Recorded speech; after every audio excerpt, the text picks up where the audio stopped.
Voilà, merci Florent Ibengue de nous accorder cet entretien qui va d'ailleurs tourner sur la récente qualification de l'ASV Club dans la Ligue des Champions. Et puis nous reviendrons également sur votre dernière participation au championnat de la Division 1 en République démocratique du Congo. C'est donc la Ligue nationale des footballs. Florent Ibengue, vous êtes patron du staff technique de Vita Club. L'ASV Club revient en Ligue des Champions après avoir réalisé une saison difficile au championnat national. Vous rebondissez quelques temps seulement après votre qualification, après votre élimination dans la même compétition, mais cette fois-là à l'étape de la phase des poules. Motif de satisfaction, n'est-ce pas, pour Jean-Florent Ibengue? Tout à fait, c'est une satisfaction de revenir en Ligue des Champions. Ça, c'est ce qu'on s'était fixé. On s'était fixé en plus d'être champion, ça on n'a pas réussi à le faire la dernière journée. Mais c'est vrai que revenir en Ligue des Champions, c'est quand même quelque chose de normal maintenant pour l'ASV Club. On est en train de travailler maintenant pour passer le cap supplémentaire, c'est-à-dire qu'il fallait d'abord revenir en Coupe d'Afrique, ensuite avoir l'habitude de jouer toujours la phase des poules pour pouvoir maintenant passer cette phase des poules et pouvoir... Mais pourtant, l'objectif en début de saison, c'était pourtant de remporter ces championnats. Vous savez, il faut être, je sais pas... Le championnat national, hein? Le championnat national, oui. Le championnat national, je l'ai dit, quand on est l'entraîneur de l'ASV Club, on est obligé de viser le titre. On est obligé. Moi, je ne suis pas l'entraîneur de... Je respecte tout le monde, donc je ne vais pas donner le nom. Mais V-Club, Mazembe, Dering, ces derniers temps, ce sont les meilleurs clubs du Congolais. Et je citerai plutôt Mazembe et V-Club, puisque le Dering revient dans la course. Mais quand on est l'entraîneur de l'un de ces deux clubs, de ces trois clubs, pardon, on ne peut pas dire en début de saison, je vais jouer pour participer. On joue pour gagner. Nous sommes les clubs les plus populaires du pays, les clubs qui ont le plus de moyens financiers. Donc on ne peut pas d'emblée venir et dire non, je viens pour faire la figuration. Moi je suis l'entraîneur de l'ASV Club. Je suis après Mazembe le club le plus, on va dire, le plus riche, celui qui paye le plus ses joueurs. Donc non, il faut pas se mentir, il faut dire la vérité. On a les deux clubs qui ont le plus gros budget du pays. Donc quand vous êtes l'entraîneur de l'un de ces deux clubs, vous ne pouvez pas venir et puis dire je vais jouer pour faire de la figuration. Non, on joue pour gagner. Le football va avec l'argent. Le football va avec le budget. Si les clubs dépensent de l'argent pour nous payer, pour payer nos joueurs, c'est pour obtenir des résultats. Donc il faut regarder contre qui on joue. Quand on est, on va dire, le deuxième budget du pays, le deuxième ou le troisième budget du pays, on ne peut pas dire... Voilà, Florent Ibengue, c'est vrai que nous saluons aujourd'hui le retour de l'ASV Club en Ligue de Champions, mais quelque part, vous devez aussi avouer que votre équipe a connu une saison très difficile lors du dernier championnat. Pourtant, au début de la saison, vous avez réalisé un très bon recrutement. Vous avez ramené ici au pays de joueurs qui sont venus de partout, en Afrique, des internationaux bien entendu, avec l'idée de remporter d'abord le championnat national et ensuite les championnats de la Ligue des champions de la CAF. Malheureusement pour vous, vous n'avez pas pu réaliser tout cela et aussi dans votre parcours, on a réalisé que au championnat national, Vita Club a eu du mal à venir à bout de certaines formations. Il avait beaucoup de difficultés pour assurer derrière et puis devant, les attaquants n'arrivaient pas à concrétiser leurs actions en but. Alors, comment vous expliquez tout cela? La ligne à foot a été très difficile, je l'ai dit depuis le début. Je crois que quand on dit ça, c'est aussi l'occasion de dire c'est pas parce qu'on s'appelle V-Club qu'on gagne tous les matchs. S'il ne suffit pas de s'appeler V-Club pour gagner les matchs. Et je l'ai dit depuis le début de la ligne à foot que c'était peut-être la plus difficile qu'on avait à jouer. Donc déjà, bravo à tous les adversaires. Donc le championnat était vraiment relevé. Le championnat était difficile. Le championnat était difficile, donc bravo à tous les adversaires. Il est difficile sur plusieurs plans parce qu'il y a des bons joueurs dans ce championnat déjà. Des entraîneurs qui sont de mieux en mieux de plus en plus à l'aise dans leur système de jeu qu'ils font jouer. Et il n'y a pas un seul adversaire qui arrive en victime expiatoire. Le championnat est difficile par la qualité des terrains dans lesquels on joue, qui fait que sur des terrains, les adversaires sont nivelés. Et après, c'est difficile parce que les conditions de transport des joueurs ne sont pas bien assurées. Donc, c'est pas facile de jouer dans ce championnat. Le championnat, je l'ai dit, est difficile. Donc, on a appris, on pensait quelque chose, et puis après, face à la réalité. Et si je comprends bien, il y a eu aussi un petit problème d'adaptation de joueurs. Exactement, un problème d'adaptation de joueurs. C'est pas la même chose de jouer le championnat du Swaziland que le championnat congolais. Je vous ai dit, le championnat congolais est très difficile. On a vu qu'il était peut-être un peu plus compliqué à appréhender pour certains joueurs. Il y a d'autres joueurs qui sont arrivés blessés. Ça aussi, on a appris.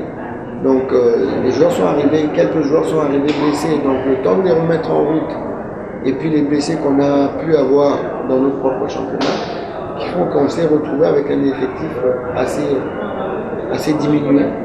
Et voilà, Florent-Yves Benguet, au vu de la configuration actuelle de la Ligue des champions de la CAF, c'est-à-dire ces championnats qui se jouent dans sa nouvelle formule, donc avant d'accéder en quart de finale, il faut d'abord passer par cette phase de poule, l'étape d'ailleurs à l'issue de laquelle Vita Club s'est arrêté. Alors moi j'aimerais savoir, est-ce que vous voyez encore Vita Club retrouver les quarts de finale de cette compétition? Si oui, qu'est-ce qu'il faut justement pour y parvenir? Non, là maintenant on a atteint la stabilité. Je pense que chaque année, avant on nous appelait générique. Maintenant on rentre tout le temps dans les phases de poule. Donc quand vous reprenez depuis quelques années, on est maintenant régulier à ce niveau-là. Il faut maintenant passer à un cap. Et le cap, on est en train d'y travailler, on apprend à chaque fois. Mais là maintenant, vous n'avez pas pu franchir les caps de quart de finale. Je vous l'ai dit, on a appris ce qu'il faut. Et puis c'est vrai qu'on est tombé sur des adversaires plus que valeureux. Vous jouez l'Espérance de Tunis, c'est pas n'importe qui. Vous jouez Mamelodi, c'était le vainqueur, c'est le tenant du titre. Donc on est tombé sur deux adversaires plus que forts à ce niveau-là. Donc on est tombé les armes à la main. On a très mal démarré la compétition, on aurait pu être le double fait. On a très mal démarré la compétition en perdant nos 3 matchs. Alors qu'est-ce qu'il faut justement pour retrouver Vita Club la saison prochaine en quart de finale de la Ligue des champions de la CAF? Parce que c'est vraiment ça les soucis de tout le club. Je le dis, vous avez vu là maintenant la phase de retour, on n'a pas perdu. On n'a pas perdu cette phase de retour. Donc sur cette base-là, sur ce qu'on a travaillé, sur ce qu'on a appris, on ne va pas faire le recrutement comme on a fait, bouleversant tout. On va faire un recrutement un peu plus ciblé pour avoir notre effectif de départ bien homogène, bien intégré. Alors si je comprends bien, vous allez tout de suite détruire l'effectif que vous avez maintenant. Vous allez encore faire appel à d'autres nouvelles unités qui viendront prêter main forte à l'association sportive et club la saison prochaine. Non, on ne va pas détruire, mais quand vous regardez aussi depuis que je suis là, on a plutôt, au niveau de notre recrutement, je crois qu'on a plutôt réussi des très bons coups. On a plutôt réussi des très bons coups jusqu'à maintenant, et je vous dis que le recrutement qu'on a fait n'est pas à renier. Le football, je vous l'ai dit tout à l'heure par rapport à notre championnat, quand on commence le championnat, je le dis tout de suite, on va pour gagner. Quand vous reprenez maintenant la Ligue des champions, c'est compliqué pour l'instant pour nous de dire qu'on va gagner parce qu'on n'a pas le même budget que les autres. Quand on fait un recrutement, quand vous regardez, on ne peut pas crier, c'est pour ça qu'on reste toujours discret. Et je vous dis qu'on a toujours réussi des bons coups, vu le budget qu'on a. Ça, il faut se le dire. Quand vous regardez, vous êtes journaliste, vous pouvez faire l'investigation.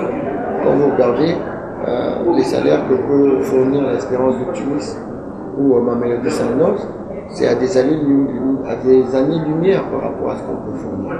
Donc, à l'Espérance de Tunis, ça tourne autour de 30 à 50 000 euros par mois.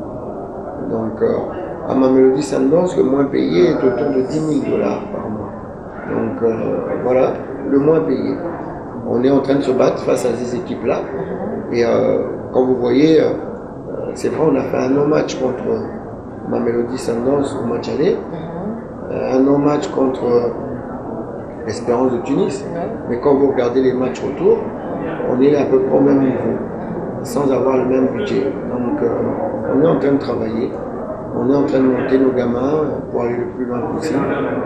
Et on est en train de travailler pour pouvoir rivaliser avec ces équipes-là, sans avoir cette contrainte financière. Et la meilleure des choses, c'est la formation, je vous le dis encore une fois. Et on est en train d'y travailler, et l'an prochain, on risque d'avoir une petite innovation dans notre club qui va nous emmener justement à préparer un avenir de façon un petit peu plus coriace. Vous en saurez un petit peu plus. Voilà, Florent Ibenge, nous aurons l'occasion de découvrir tout ça dans les jours à venir. Mais pour l'instant, je voudrais quand même que vous puissiez aussi placer un mot par rapport au Daring Club Motema Pembe qui revient en Afrique 6 ans après, et aussi par rapport à la formation du FC Renaissance qui a réalisé une très belle saison sportive en dépit du fait que cette formation n'a pas pu se qualifier aux compétitions interclubs de l'Afrique. Bravo au Daring. Bravo au Daring qui revient, donc c'est une très bonne chose. C'est une très bonne chose parce qu'on a besoin d'avoir des adversaires très forts et aussi pour notre football national et le football sur le plan international. Donc on a besoin d'un grand Daring, on a besoin d'un grand Renaissance. Ils ont montré sur le terrain des très belles choses, donc félicitations de ce côté-là. Je reste sur le côté sportif. Après, ce qui se passe à côté, c'est pas que Renaissance, c'est beaucoup partout. Il faut qu'on s'améliore tous pour que notre football soit. Maintenant, je vous parle, je vous le dis, on ne parle pas assez. Je vous le dis encore une fois, le football va avec l'économie et on a le moyen de pouvoir ramener de l'argent dans notre football. On a la possibilité de ramener. Je vous le dis tout à l'heure, comment rivaliser avec l'Espérance de Tunis où les salaires vont entre 30 et 50 000. Comment rivaliser avec tous les clubs sud-africains qui sont au-dessus de nous, les clubs marocains, les clubs algériens, les clubs soudanais. Ça fait beaucoup de clubs qui ont des finances supérieures à nous, supérieures au Daring. Il faut qu'on puisse rivaliser avec tous ces clubs-là. Et il y a une façon de pouvoir vendre notre championnat. Et là, je demande aussi aux gens qui sont en train de diriger la Ligue de foot de nous aider de ce côté-là pour qu'on puisse avoir un très beau championnat. Un championnat qui va être vendu. Un championnat qui va pouvoir ramener de l'argent à la Ligue Foot, un championnat qui va pouvoir ramener de l'argent au club et aussi aux télévisions. Donc, pour que tout le monde puisse s'y retrouver. Alors, qu'est-ce qu'il faut justement, Florent Ibenge, parce que là, je sens que vous avez beaucoup de choses à dire par rapport à l'organisation même du championnat national en République démocratique du Congo. Ben, si aujourd'hui on vous demandait de faire une petite proposition pour que nous ayons plus ou moins un championnat correct, qu'est-ce que vous allez dire? Il faut regarder ce qui marche ailleurs. Et tout le monde regarde les grands championnats. Mais puisque les conditions ne sont pas déjà les mêmes. Ça ne coûte rien de regarder ce qui se passe ailleurs. Les budgets des clubs sont faits essentiellement des droits télé. Des droits télé. Moi, je vous regarde, je vois que le championnat ivoirien est transmis par Canal+. Alors, quand le championnat ivoirien, c'est pas pour qui est moins costaud que le championnat congolais, puisque on est quand même vainqueur de 2 CHAN sur 4. Le CHAN, c'est quand même le reflet du championnat national. Donc, on fait partie de ces championnats qui sont les plus élevés. En ce moment, c'est le championnat tunisien qui est. À ce titre, vous pensez que c'est la RDC qui détient le meilleur championnat africain? Il fait partie des meilleurs championnats africains.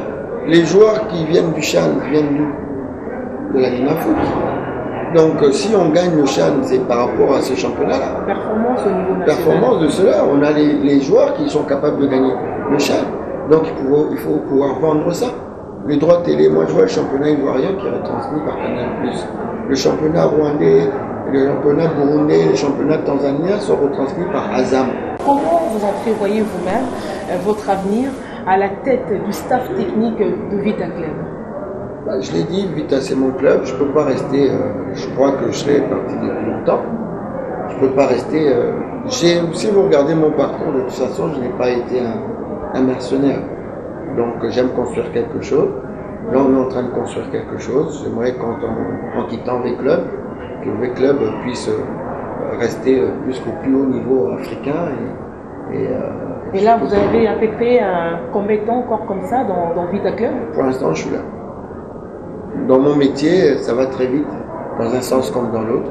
Mais pour l'instant, je suis là. Voilà. Merci Florent Ibengue de nous accorder cet entretien. Merci. Merci à vous.